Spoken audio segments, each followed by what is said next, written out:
Class 12 third semester Bangla প্রবন্ধ, যেই বাংলা ভাষা প্রবন্ধটি রয়েছে, তো এর থেকে কিছু ইম্পর্টেন্ট কোয়েশ্চেন আশা করছি এর বাইরে কিন্তু পরীক্ষায় আসবে না।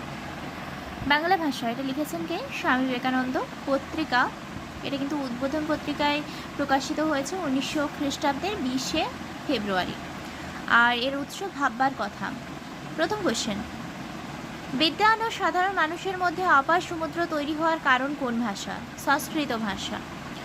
বুদ্ধ, শ্রীচৈতন্য, রামকৃষ্ণ প্রভৃতির সাধারণকে শিক্ষা দেওয়ার জন্য কোন ভাষা অবলম্বন করেছিলেন? সাধারণ ভাষা বা মান্যচলিত ভাষা। বাংলা ভাষা প্রবন্ধে স্বামীজি কোন বিষয় নিয়ে আলোচনা করেছেন? মাতৃভাষার মর্যাদা নিয়ে আলোচনা করেছেন।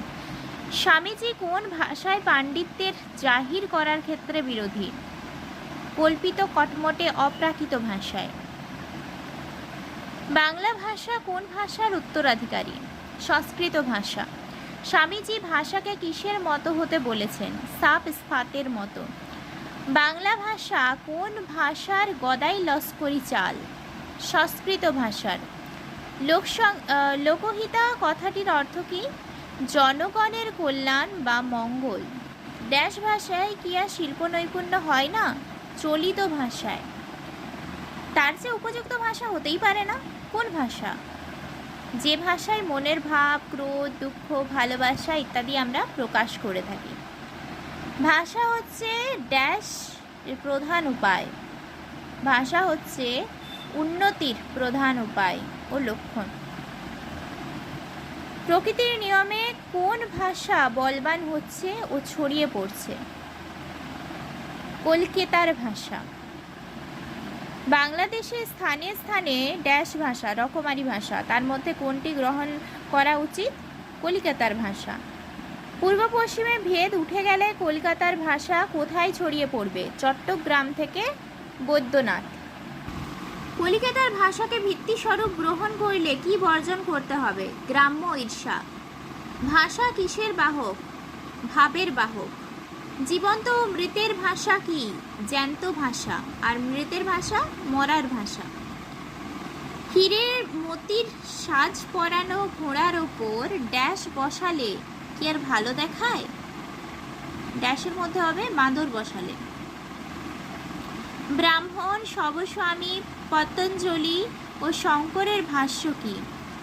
ব্রাহ্মণের ভাষ্য সংস্কৃত, সবস্বামীর ভাষ্য হচ্ছে মীমাংসা ভাষ্য, পতঞ্জলির মহাভাষ্য এবং শঙ্করের ভাষ্য অর্বাচীন কালের সংস্কৃত ভাষ্য। অর্বাচীন কথার অর্থ কি? প্রাচীন কাল। পেঁচা ও বিশেষণ, বাহাদুর সমাস, শ্লেষ কোন ভাষার লক্ষণ? মরা ভাষার লক্ষণ। যখন দেশটা ড্যাশ যেতে আরম্ভ হলো উচ্ছন্নে, তখন এসব ড্যাশ উদয় হলো, চিহ্ন উদয় হলো। গয়নাটা নাক ফুঁড়ে ঘাড় ফুঁড়ে ড্যাশ সাজিয়ে দিল, ব্রাহ্ম রাক্ষসী। তার কি ভাব, কি উদ্দেশ্যে ড্যাশ ঋষিও বুঝতে পারে না, ভরত ঋষিও বুঝতে পারে না। সে কি আঁকাবাঁকা ডোমাডোল ড্যাশ নারীর টান, 36 নারী। কোন ভাষা শিল্প সঙ্গীতের সঙ্গে কোন ভাষা শিল্প সঙ্গীতের কোনো কাজের নয়? যে ভাষা ভাবহীন ও প্রাণহীন। রাজা আসিত কথার অর্থ কি? রাজা ছিলেন। দুটি চলিত কথায় যে ভাব রাশি আসবে তা 2000 ছাদি বিশেষণও নয়। গহনা পরা মেয়ে মাত্রই দেবী বলে মনে হবে। 10 পাতা লম্বা লম্বা বিশেষণের পর দুম করে রাজা আসিত। তো আজকে এই পর্যন্তই। Thank you for watching my video. তো এগুলোর মধ্যে থেকেই চলে আসবে কোয়েশ্চেন, তোমরা এগুলো করে থাকো। আর হ্যাঁ, টেক্সটটা একটু ভালো করে পড়বে।